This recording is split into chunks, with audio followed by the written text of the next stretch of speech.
Bonjour, bonsoir mesdames et messieurs, ça dépend de l'heure à laquelle vous êtes en train de nous suivre. Bienvenue dans votre émission Touche à tout, comme vous le savez. C'est une émission socio-culturelle qui touche plusieurs secteurs de la vie et même des domaines stratégiques qui d'ailleurs jetés dans la poubelle et à Bellurette. Pourtant, sont des secteurs qui peuvent aider le pays à se développer d'une manière ou d'une autre. D'où nous touchons et nous prenons des problèmes majeurs mais aussi des questions épineuses. Nous les étalons, mais aussi nous les débattons ensemble avec des personnes habilitées afin de vous les éclaircir. Comme vous le savez, mesdames et messieurs, je ne présente jamais cette émission seule, mais je la co-présente toujours avec Shadrack Ndibou, avec qui je m'avais dire tout simplement bonjour, Shadrack Ndibou. Bonjour Amour, bonjour à tous les téléspectateurs qui nous suivent déjà à ce moment. Bonjour. Je pense que tu vas très bien. Voilà, je vais très bien, par la grâce de Dieu, tout va bien. Bien, merci mesdames et messieurs de nous faire encore confiance dans cette émission.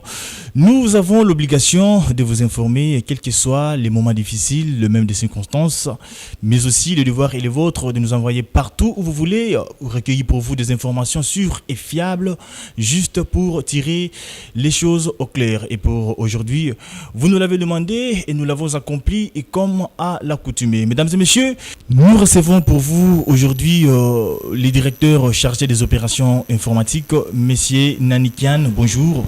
Bonjour Monsieur Bilolo. Et de l'autre côté, nous recevons les coordonnateurs des collèges, des experts, les professeurs Chikai, bonjour. Bonjour Monsieur Bilolo. Merci de nous recevoir dans votre bureau, nonobstant votre horaire de travail saturé et non aéré. Cependant, vous avez bien voulu nous recevoir et nous accorder cette interview. Monsieur le professeur, je commence par vous. Cette affaire de l'ONIP fait rage et d'ailleurs fait buzz à clic rabattu sur la toile et d'ailleurs ça porte trop de confusion dans la population. Il y a d'autres qui ne connaissent pas ce que c'est l'ONIP. Alors pourriez-vous expliciter brièvement ce que c'est l'ONIP afin de permettre à ceux qui ne connaissent pas cet établissement de mieux comprendre? Oui, merci bien monsieur le journaliste Bilolo. Et je suis très content de répondre à cette question pour éclairer une fois pour toute l'opinion nationale et internationale sur l'Office national d'identification de la population, qui est un établissement public à caractère administratif et technique créé en 2011 par l'arrêté numéro 11/048 qui lui fixe un certain nombre d'émissions. Notamment l'identification, l'opération d'identification de la population pour connaître qui est congolais, qui ne l'est pas, qui habite sur le territoire national, qui est congolais, qui réside à l'étranger. Deuxième chose, c'est au bout de cet exercice de pouvoir constituer les fichiers généraux de la population, comme il en est de coutume dans tous les autres pays modernes du monde, et de délivrer la carte d'identité.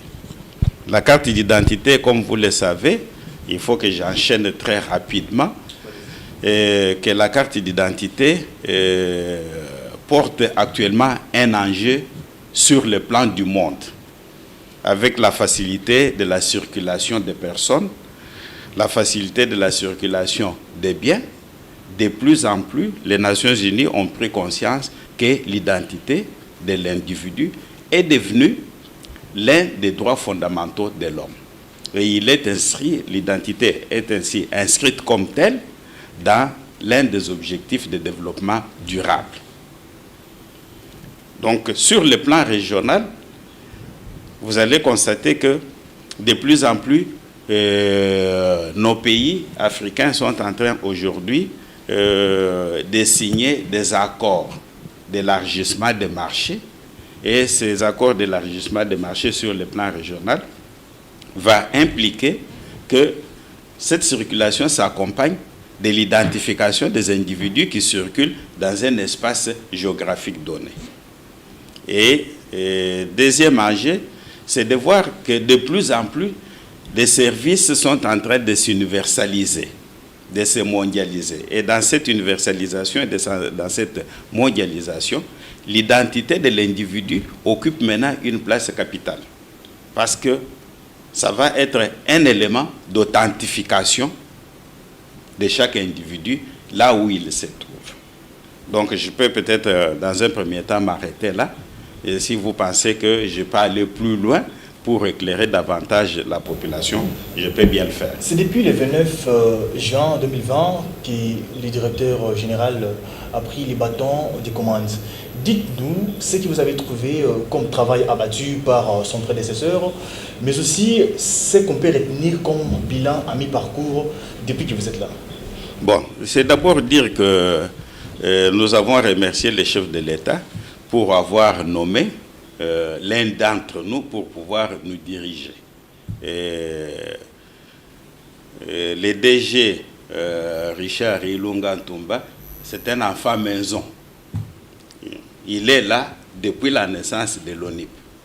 Donc c'est dire qu'il connaît bien les méandres et ce qu'on a fait par le passé, on l'a fait aussi avec lui. Il en est l'un des artisans. Donc qu'est-ce qu'on a fait jusque-là? À la création de l'ONIP, nous avons développé le système national d'identification de la population que nous appelons les SNIP. C'est ce système autour duquel toutes les opérations et toutes les activités de l'ONIP tournent. Et le système national d'identification de la population, c'est un écosystème informatique qui a plusieurs composantes qui amènent à l'identification de l'individu, à la constitution des fichiers de la population et à la délivrance de la carte d'identité. Donc cette construction est une construction collective. Et comme il est là aujourd'hui, nous pensons qu'il a pris le bâton de commandement. Nous cheminons tout doucement vers l'opérationnalisation de nos activités pour arriver à délivrer la carte d'identité à tous les Congolais, d'ici à l'intérieur du pays comme à l'extérieur. Et c'est ça ce qu'il s'est fixé comme cap.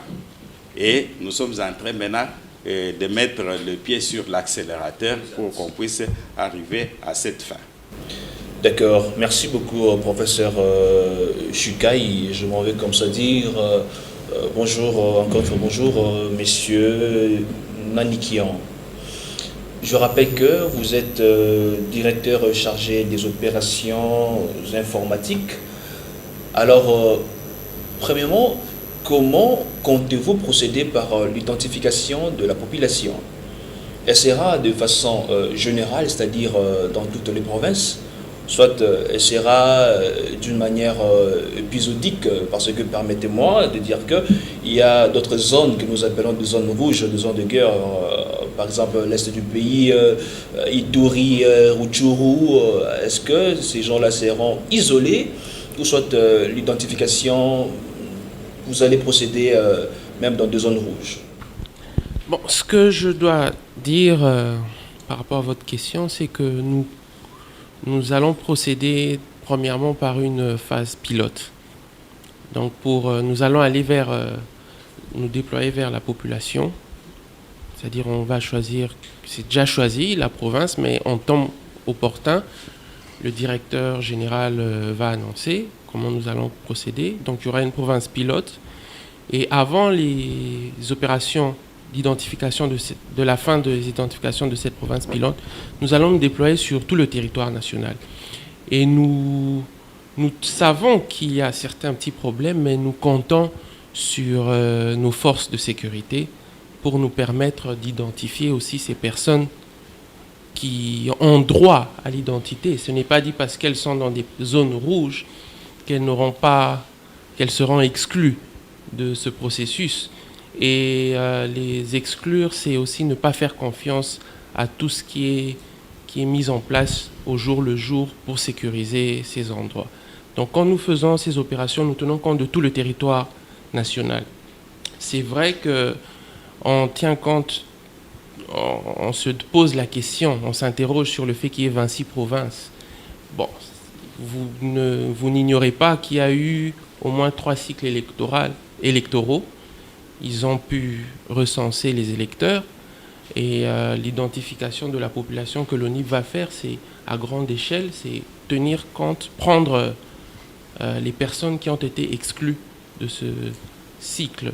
Donc le fait que vous soyez là, j'imagine que vous avez une carte d'électeur, donc vous connaissez plus ou moins cette opération d'identification et ça sera ramené justement à ce qui sera fait par l'ONIP. Alors, monsieur Nikkei, bon, comme vous avez expliqué, même dans des zones rouges, vous allez toujours y arriver parce que bon, la population se demande toujours, parce que quand on parle de l'identification, il faudrait que tout le monde soit inclus.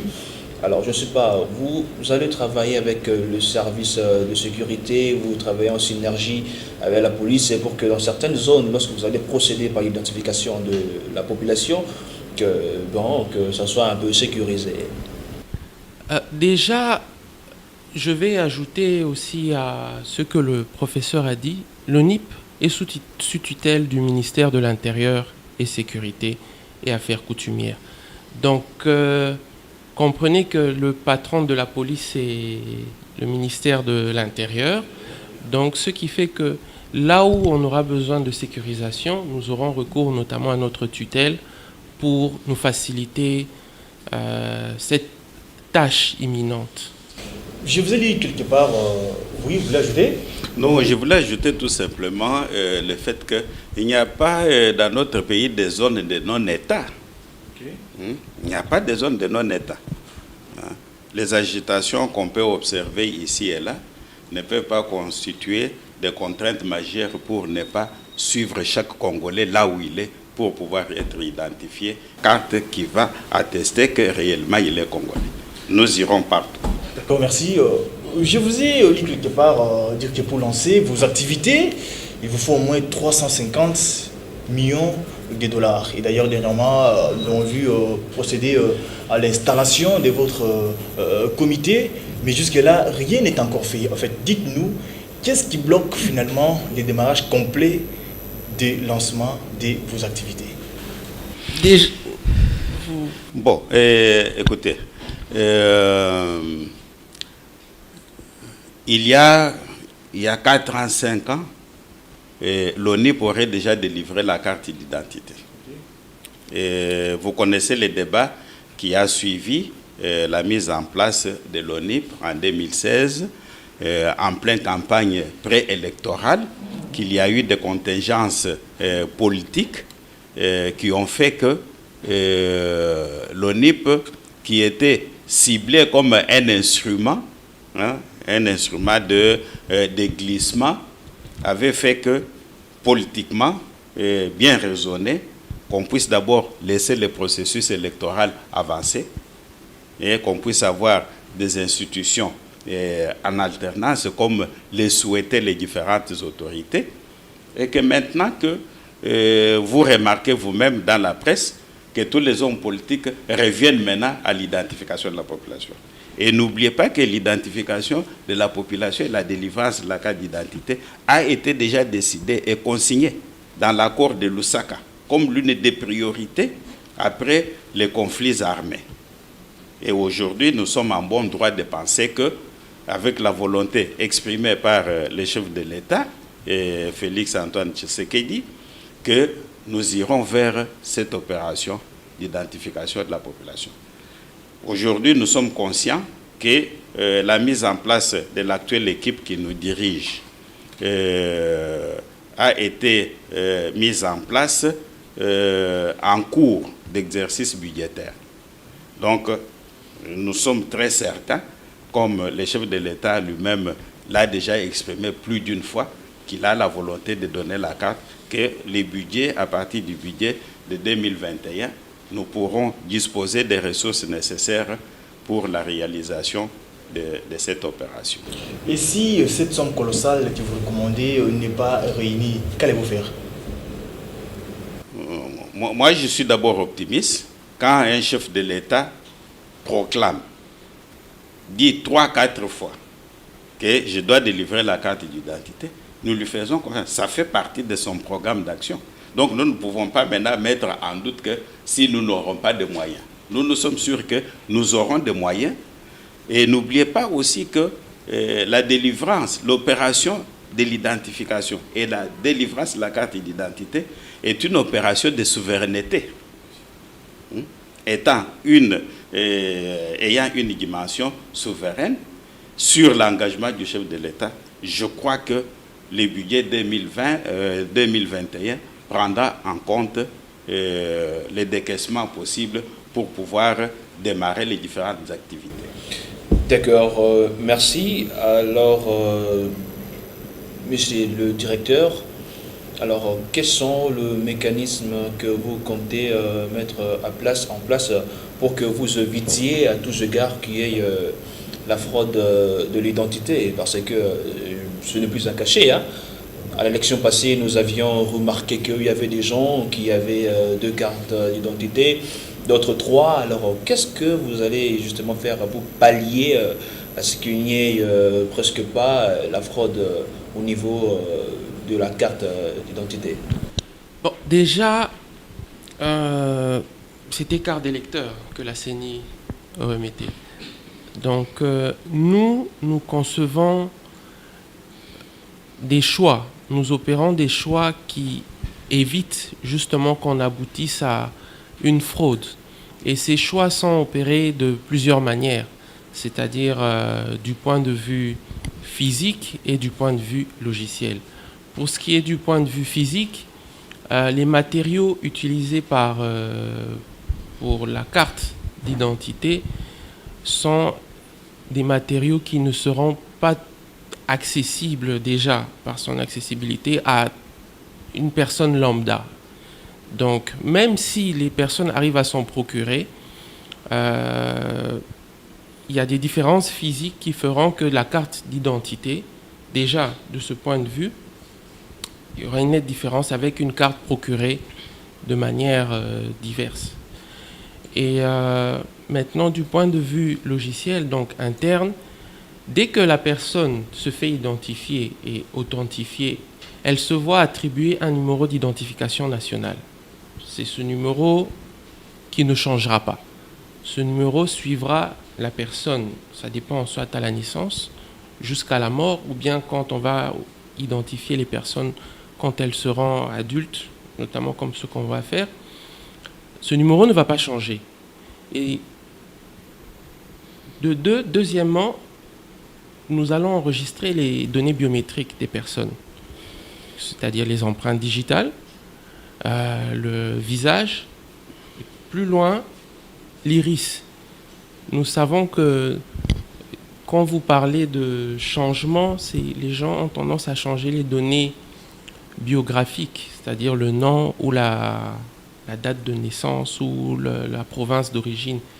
Mais on ne peut pas changer nos empreintes ou notre visage, ou notre iris. Bon, c'est vrai que vous allez me dire que les gens brûlent leurs empreintes. Vous allez aussi me dire que les gens procèdent à des chirurgies plastiques. C'est vrai que les exceptions ne manquent pas, mais aujourd'hui, avec les avancées technologiques, il y a des logiciels qui permettent justement de déceler que les personnes...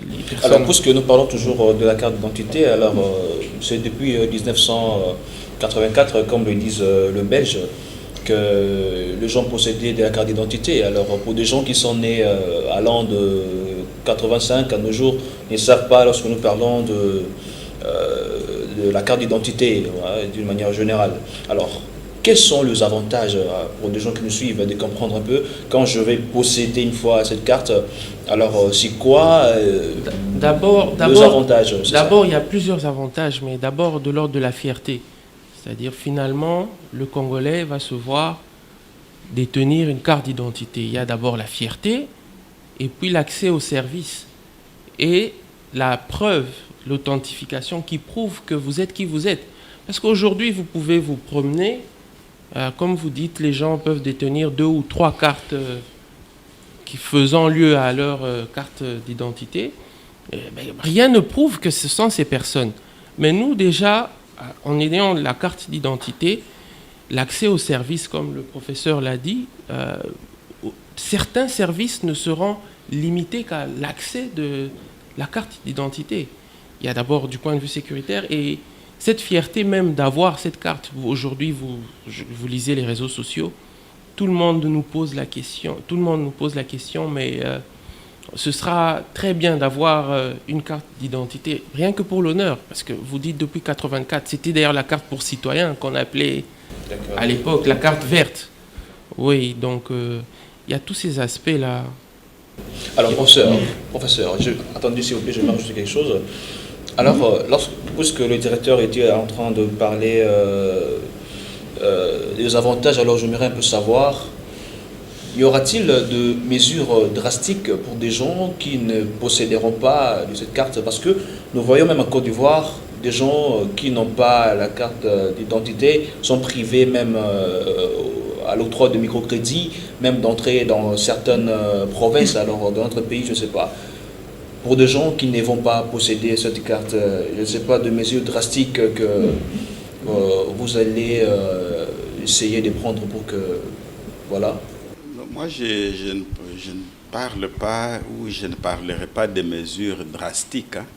Et il faut en appeler d'abord à la conscience de chaque individu.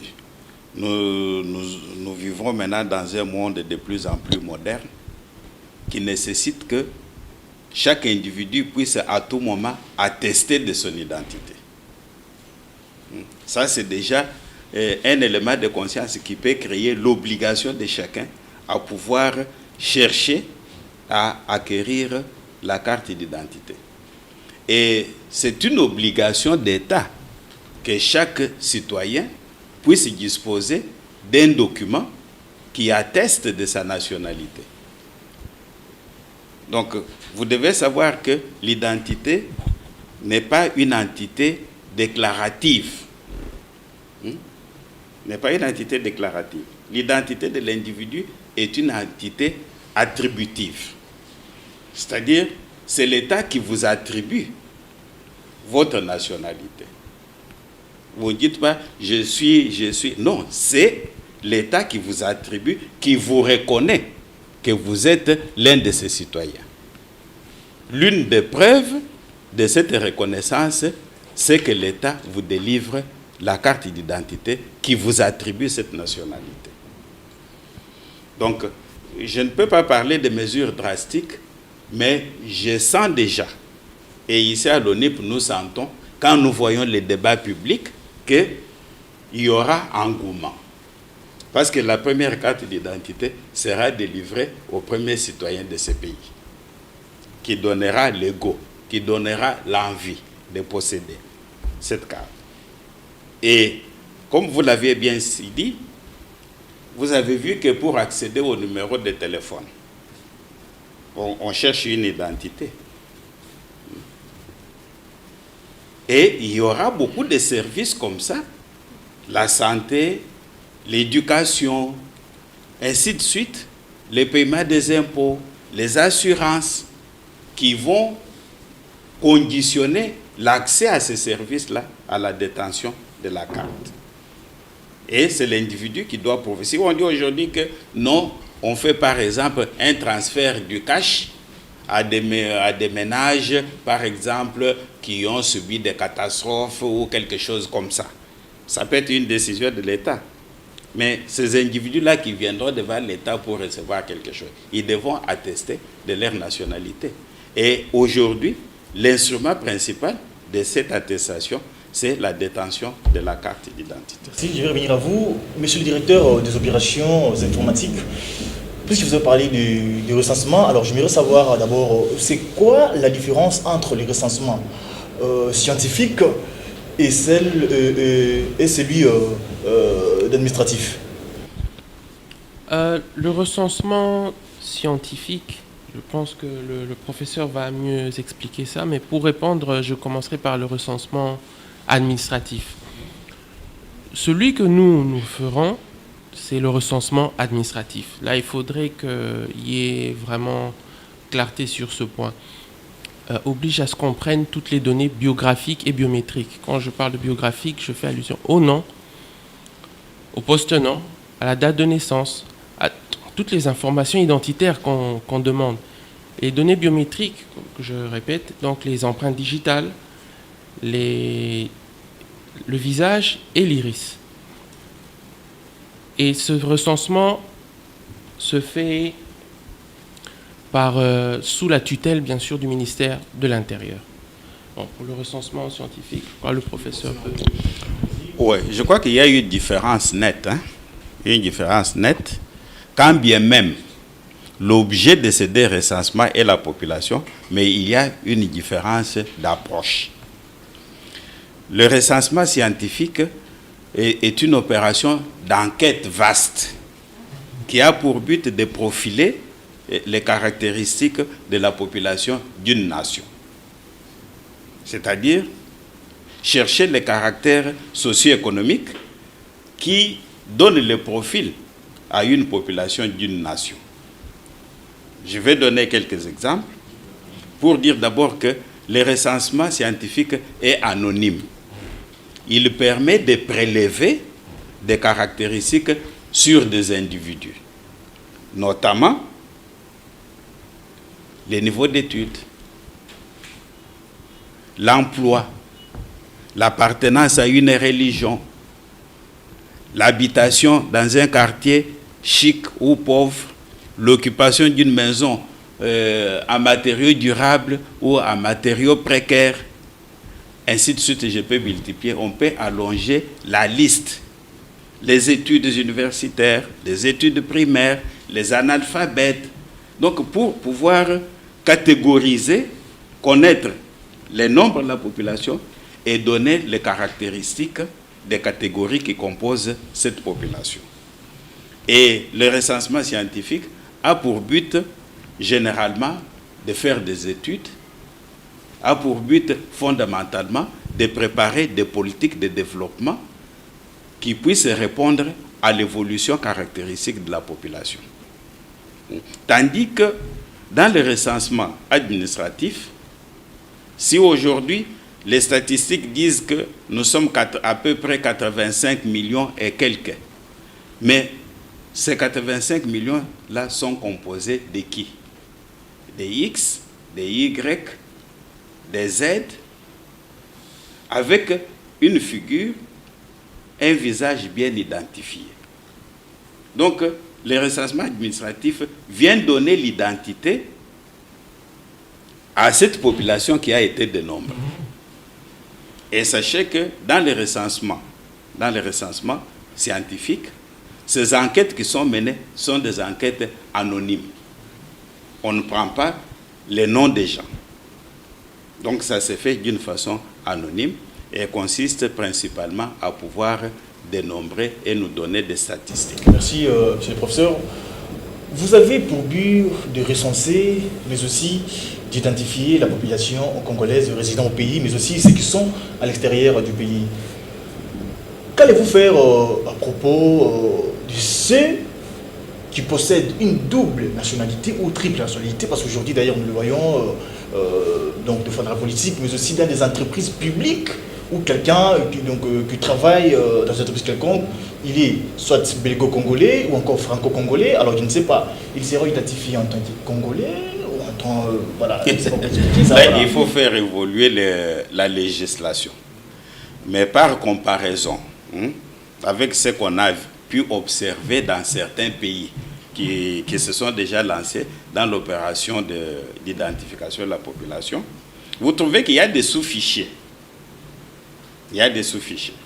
On a trouvé dans certains pays, quand bien même quelqu'un a acquis la nationalité de ce pays-là, il est toujours fait mention.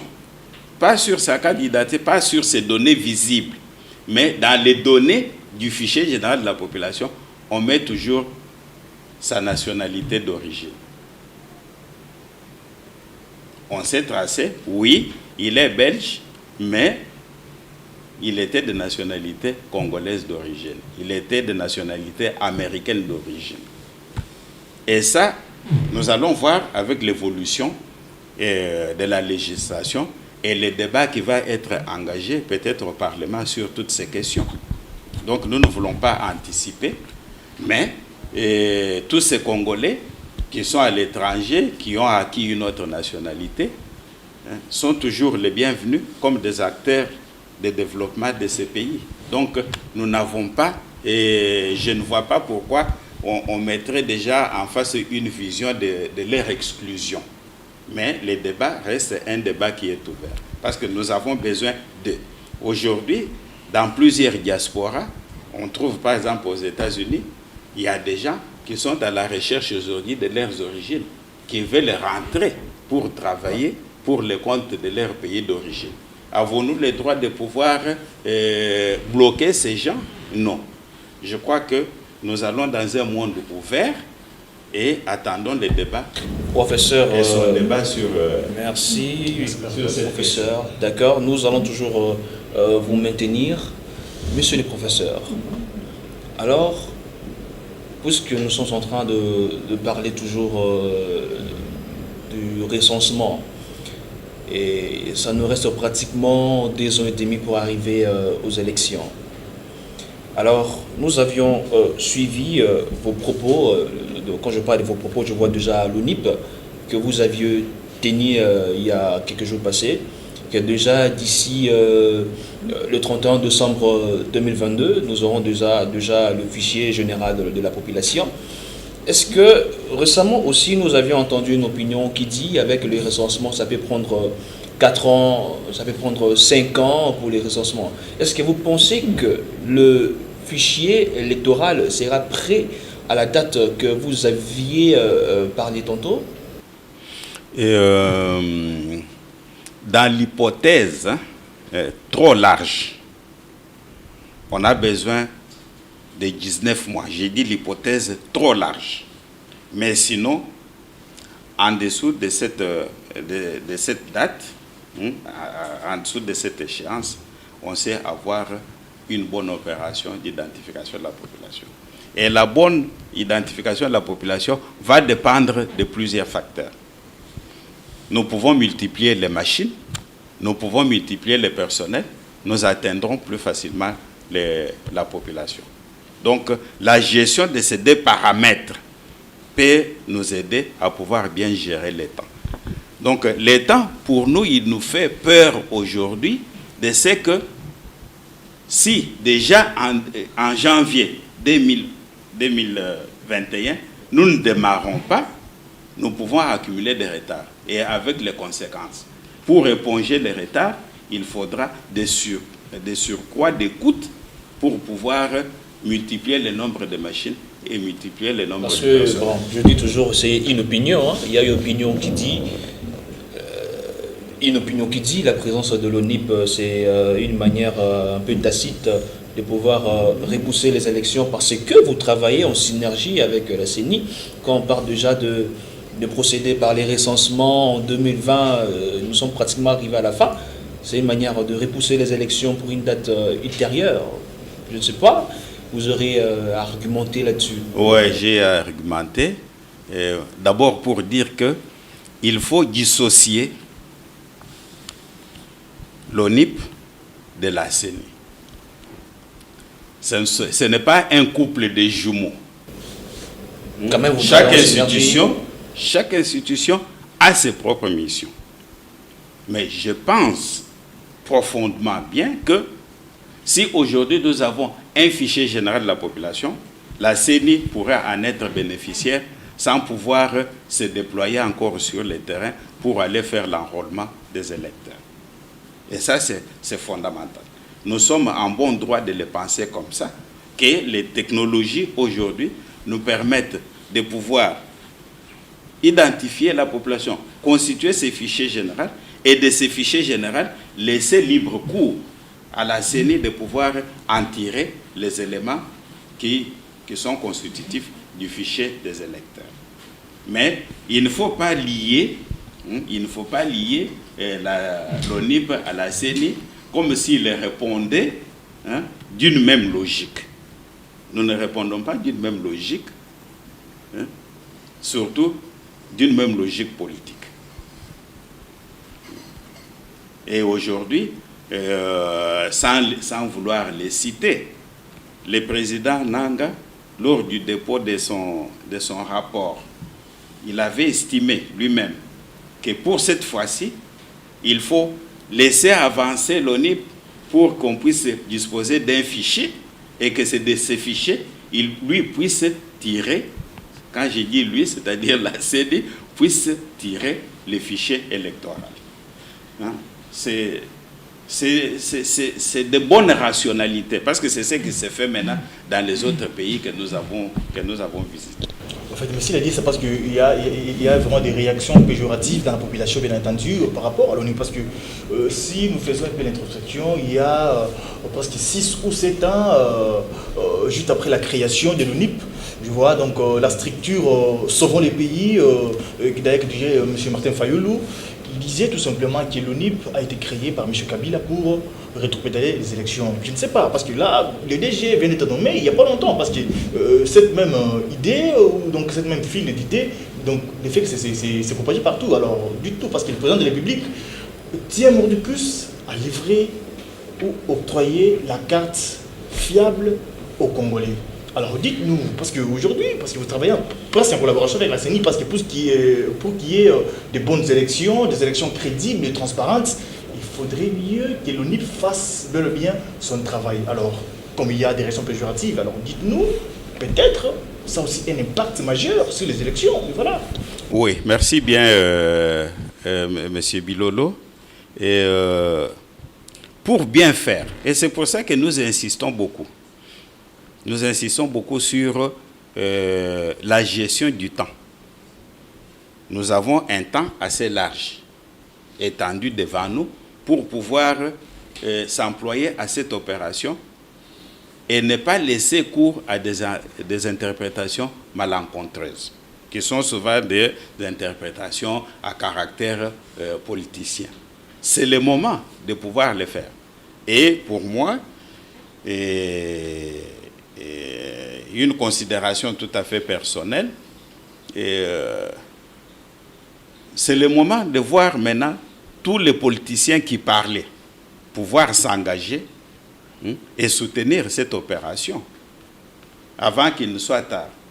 On attend toujours en dernière minute pour pouvoir soulever des exceptions. Nous sommes devenus comme un pays toujours des exceptions. Hein? On quitte la règle, on va vers l'exception. Mais pour éviter tout ça, c'est aujourd'hui que la classe politique doit s'engager pour défendre. Nous le verrons d'abord au niveau de la défense. Nous allons maintenant vers la session budgétaire. Nous verrons cette bonne volonté dans les discussions au niveau de la session budgétaire. C'est là que nous verrons si réellement les arguments qui étaient avancés jadis sont les mêmes aujourd'hui. Ça, c'est une considération personnelle. Je le dis comme ça, même si ça n'engage pas l'ONIP, mais c'est comme ça que je le vois en tant que technicien qui a travaillé sur ces dossiers depuis. Et que, à un moment donné, de l'évolution de l'opération, que l'on constate que qu'il y a pour des intérêts individuels, des intérêts politiques individuels ou pour des ambitions politiques individuelles des gens, qu'ils viennent s'interposer. C'est le moment que tous ceux qui ont à dire, comme on dit chez les maires, que tout celui qui a quelque chose à dire le dise maintenant pour que nous puissions l'intégrer dans notre plan opérationnel. C'est le moment. Mais, monsieur le professeur, environ presque 2 ans, ils vont prendre les travaux effectués par l'ONIP. Vous avez parlé du budget. Alors, au cas où donc nous entrons ou bien nous entamons l'an 2021 et que les institutions n'arrivent pas toujours à financer, n'est-ce pas, ça va toujours repousser les élections, monsieur le professeur? Non, ça ne va pas. Moi, je n'entre pas dans cette considération-là pour la simple raison que s'il n'y a pas financement, l'hypothèse à laquelle je ne veux pas croire, mais je ne veux pas spéculer. Moi, je sais qu'il y aura financement. Êtes-vous sûr? Je suis sûr qu'il y aura financement parce que tout au début, je vous ai rappelé la volonté du chef de l'État. Un chef de l'État, ce n'est pas n'importe qui. Dans certains pays, lorsque un chef de l'État a prononcé sa parole, cette parole vaut comme une loi, comme une obligation. Donc, cette volonté-là nous engage tous. Il a manifesté la volonté que je vais faire ceci, que cela se traduise maintenant au Parlement, qu'on puisse nous allouer les ressources. Qu'on puisse nous allouer les ressources. Nous insistons beaucoup à l'ONIP pour qu'on puisse nous allouer les ressources nécessaires à la réalisation de cette opération. Je rappelle que vous êtes coordonnateur des collèges des experts. Monsieur le professeur Chikai, nous aimerions savoir, il y a eu forum des 13 parlementaires et d'ailleurs il y a donc proposition des réformes électorales. Apparemment, on dirait que l'ONIP est aussi concerné dans ce genre de réformes électorales. D'ailleurs, on est en train d'attendre comme si il proposait rencontrer d'ailleurs le DG pour parler sur ce genre de questions. Je ne sais pas quelle est donc la mission principale ou bien quel est l'impact de l'ONIP dans ce genre de réunions, des réformes électorales avec les 13 parlementaires, parce qu'on a vu autrefois il y a eu même l'AMOUC qui était présent et autres. Voilà. Je ne sais pas, l'ONIP a quelle mission dans ce genre de réunions? Non, l'ONIP n'a pas de mission. L'ONIP reçoit des questions et éclaire ceux qui les posent. Et c'est comme vous aujourd'hui. Vous nous posez des questions, nous vous répondons. Ce groupe de 13 est venu par son initiative vers l'ONIP pour être éclairé sur le processus. Et c'est ce que nous avons fait. Nous avons montré que d'ici la date 2, parce qu'on convoque le corps électoral 6 mois avant la fin des mandats d'une législature. Enlever déjà 6 mois. Donc, quel est le temps qui nous reste? Dans ce temps qui nous reste, s'ils veulent être le porte-parole de ce que nous demandons, qu'ils le fassent. Mais nous avons éclairé ce groupe de 13 sur les enjeux. Ils ont compris réellement qu'il y a des enjeux et ils ont compris que réellement, si rien n'est fait, à partir de 2021, on peut commencer à avoir des inquiétudes. Et aussi, j'aimerais rajouter que c'est pour des raisons d'économie. Oui, parce que si l'ONIP entreprend bien ses prérogatives, il y aura des économies considérables. Vous comprenez qu'en constituant le fichier général de la population, comme le professeur l'a bien dit, en bon sens, tous les électeurs sont inclus en principe dans ce fichier. Donc en les extrayant, on réduit déjà considérablement ce que la CENI aurait pu faire en enrôlement, qui a un coût aussi considérable que vous n'ignorez pas. Monsieur le directeur, je ne sais pas avec l'octroi de carte, vous allez faire de même avec la carte d'électeur, parce que ça se faisait gratuitement. Mais avec vous, je ne sais pas, ça sera payable ou soit... je ne sais pas. Ça sera payable? Non. Voilà, oui. Ça sera payable. Très bonne question. C'est une bonne question. Voilà. La carte telle que nous l'avons conçue, c'est une carte très sécurisée. Elle a un coût. Donc, ce n'est pas quelque chose qu'on ramasse, ce n'est pas un petit papier sur lequel on va écrire à la machine et puis plastifier. En termes d'estimation, ça pourra peut-être revenir à combien? En termes d'estimation, s'il faudrait faire une projection? Non, vous savez, le coût d'une carte dépend de qu'est-ce que vous y mettez. Vous voyez, il y a certains pays qui ont adopté pour une carte la première génération de leur carte d'identité qui n'a pas de puce. Ça a un coût. Si vous voulez ajouter la puce, ça a un autre coût. Ça dépend des informations que vous logez sur cette carte. Parce que la carte d'identité telle qu'on va la livrer, sur le prix, vous regardez l'anonymat. La carte d'identité telle qu'on va la donner est une banque de données déjà en soi, pour chaque individu. C'est une banque de données. Donc, les prix varient.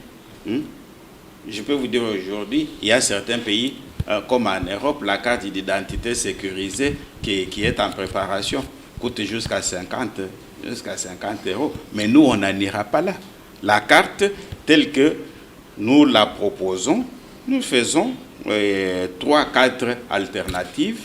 Nous allons soumettre ça au gouvernement et c'est le gouvernement qui devra se prononcer sur les coûts réels. Qu'est-ce que l'État peut... Parce que l'État peut prendre en charge certains coûts. l'État peut déclarer la gratuité, mais en compensation. Il n'y a que l'État qui sait. Donc ça, nous laissons ces décisions-là au niveau gouvernemental. Bien, nous chutons déjà. Je reviens vers vous. Monsieur le directeur des opérations, qu'est-ce qu'on peut retenir en bref? Qu'est-ce que le peuple congolais peut retenir en bref par rapport à cet énorme établissement en sigle ONIP? Déjà que nous sommes contents que vous veniez vers nous, vers l'ONIP, pour toutes ces questions d'actualité. Et le peuple doit se préparer, ce qu'on peut dire à la population, doit se préparer à passer à une autre phase, de la phase d'être non connu à la phase d'être finalement connu par l'État. Aujourd'hui, nous nous promenons tous avec plus ou moins une identité, comme vous dites, qui varie, mais après que l'ONIP ait fait ces opérations, tous les citoyens de la population pourront être fiers d'être reconnus par leur pays. Le professeur, au mot de la fin, avant de conclure l'émission.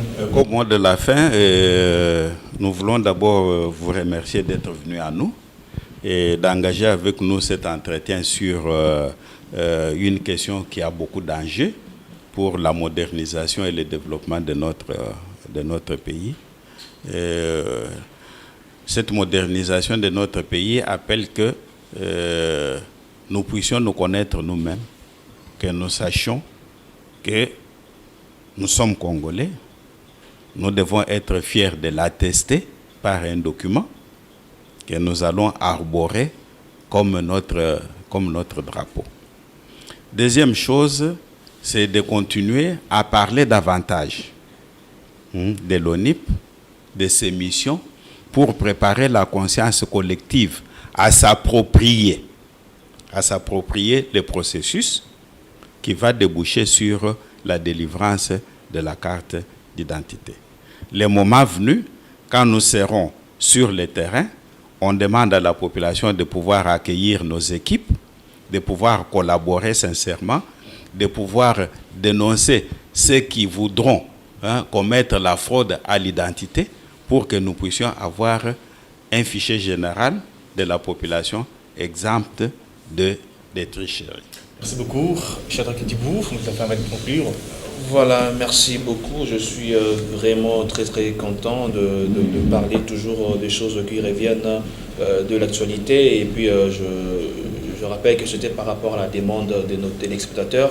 Alors nous sommes toujours là pour parler des choses qui font toujours état de l'actualité. Alors, à vous tous qui émettez comme ça le vœu de pouvoir participer à cette émission, alors vous allez justement remarquer au bas de vos petits écrans, il y a un numéro affiché. Alors, vous allez appeler. Alors, dans cette émission, nous recevons, n'est-ce pas, tout le monde sans aucune discrimination. Alors, je m'en vais comme ça dire un grand merci à toute l'équipe technique qui nous tient toujours compagnie. Je vois la présence de Wedi Mutombo et la présence de Talik Tombissa. Alors, sur YouTube, à vous tous ceux qui voulez aussi suivre cette émission, vous êtes partout dans le monde, écrivez justement le Deux Frères TV et vous aurez l'exclusivité de cette émission. Merci beaucoup, Amour. Bien, merci, mesdames et messieurs. C'est par ici que nous mettons un terme à notre émission Touche à tout. J'espère que tout le monde a bien compris ce que c'est l'ONIP, même sans quintessence. Donc, je pense fini avec la confusion de la population, comme il y avait trop de confusion par rapport à l'ONIP qui fait des élections. Je pense que M. le directeur nous a éclairci les choses en question. M. le directeur, merci beaucoup. Aussi, le professeur Shikai nous a bien éclairci ce que c'est l'ONIP. Je pense qu'il n'y a plus de confusion dans la population. Merci beaucoup à vous tous qui nous avez suivis et depuis partout. Merci beaucoup à Papa Simon Dibou. Merci beaucoup à Véronique Aloula qui nous suit depuis le Maroc via notre compte YouTube, le Deux Frères Télévision. Merci aussi à Adonis Tshisekedi qui nous suit aussi depuis Banzangungu. Quant à nous, vous disons au revoir et on se retrouve prochainement avec un autre visage. Portez-vous bien. Ciao.